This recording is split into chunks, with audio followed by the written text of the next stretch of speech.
Friends, வணக்கம் and welcome back to my channel. இன்றைக்கி நம்ம சேனலில் டொமேட்டோ கெச்சப் ஹோம்மேட் எப்படி பண்ணுறதுன்னு பார்க்கலாம். வாங்க வீடியோக்குள்ளே போகலாம். இதுக்கு வந்து நான் ஒரு 1/2 kg டொமேட்டோ வந்து நான் கட் பண்ணி வச்சுருக்கேன், ரஃப்பாக சாப் பண்ணி வச்சுருக்கேன். இவ்வளோதான். இதை வந்து நம்ம வந்து ஒரு பேன்லேயோ இல்லை குக்கர்லேயோ நீங்கள் எதில் சேர்த்துக்கிறீங்களோ சேர்த்துட்டு கொஞ்சமாக தண்ணி போட்டு மூடி போட்டு நல்லா வேக விடுங்க. அந்த தக்காளி நல்லா குழஞ்சி வேகிற அளவுக்கு நம்ம வேக வைக்கணும்.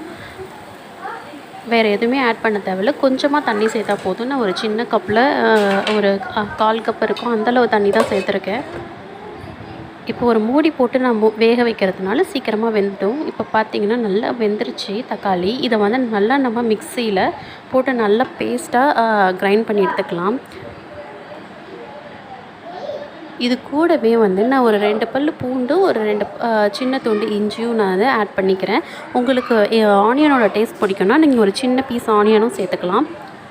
இதெல்லாம் நல்லா பல்ப்பாக அரைச்சிட்டு இதை வந்து நல்லா ஃபில்டர் பண்ணி எடுத்துடணும்.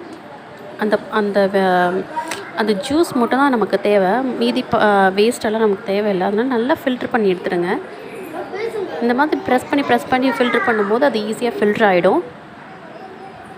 இப்போ நான் ஃபில்டர் பண்ணதை அதே பேனில் நான் வந்து திரும்ப ஊற்றிட்டு கூடவே வந்து கொஞ்சம் சால்ட், அப்புறம் தனி மிளகாய்த்தூள், காரத்துக்கு உங்களுக்கு எவ்வளோ தேவையோ அந்த மாதிரி ஆட் பண்ணிக்கோங்க. காரமே வேண்டாம் அப்படின்னு நினச்சாலும் நீங்கள் ஸ்கிப் பண்ணிடலாம். சால்ட் மட்டும் ஆட் பண்ணால் போதும். இது வந்து sweet and hot tomato ketchup. அதனால் நான் வந்து காரத்துக்கு மிளகாய்த்தூளும் ஆட் பண்ணியிருக்கேன். கூடவே நம்ம வந்து ஒரு 2 டேபிள் ஸ்பூன் சுகரும் ஆட் பண்ணிக்கணும். ஆட் பண்ணிவிட்டு இதை நல்லா மிக்ஸ் பண்ணி விடுங்க.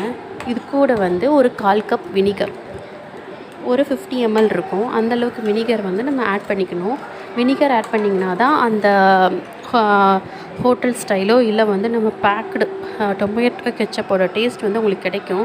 அதனால் நீங்கள் வந்து வினிகர் கண்டிப்பாக ஆட் பண்ணணும். அதுவும் இல்லாமல் இது வந்து ஒரு ப்ரிசர்வேட்டிவும், நீங்கள் ஒரு 3 months வரைக்கும் கெடாமல் இருக்கும், நீங்கள் ஸ்டோர் பண்ணிக்கலாம். அதுக்காக தான் நீங்கள் வந்து வினிகர் ஆட் பண்ணிக்கோங்க. வினிகர் இல்லைனா லெமன் ஜூஸ் ஆட் பண்ணலாம். பட் ஆனால் வந்து உங்களுக்கு 3 months வரைக்கும் உங்களால் வச்சுக்க முடியாது. ஒரு 10 daysலேயே வந்து நீங்கள் யூஸ் பண்ணி முடிக்கிற மாதிரி இருக்கும். இப்போ பார்த்திங்கன்னா நல்லா திக்காகிடுச்சு. அது வந்து கொஞ்சம் லிக்விடாக மாறி திரும்ப திக்காகும். நான் எந்த வித ஆர்டிஃபிஷியல் கலரிங்கும் நான் ஆட் பண்ணலை. பாருங்கள், இதுக்கே வந்து நல்லா அந்த ரெட் கலர் வந்து நமக்கு கிடச்சிருச்சு. நம்ம சூஸ் பண்ணுற டொமேட்டோவில் தான் இருக்குது அந்த கலர் நமக்கு கிடைக்கிறதே.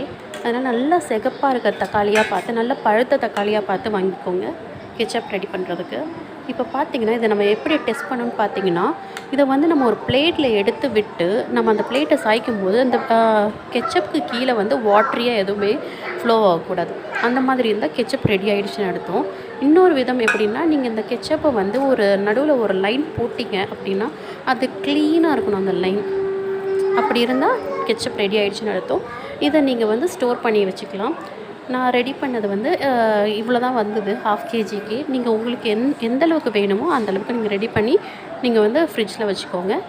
நீங்களும் உங்கள் வீட்டில் ட்ரை பண்ணி பார்த்துட்டு எப்படி வந்ததுன்னு சொல்லுங்கள். தேங்க்ஸ் ஃபார் வாட்சிங்.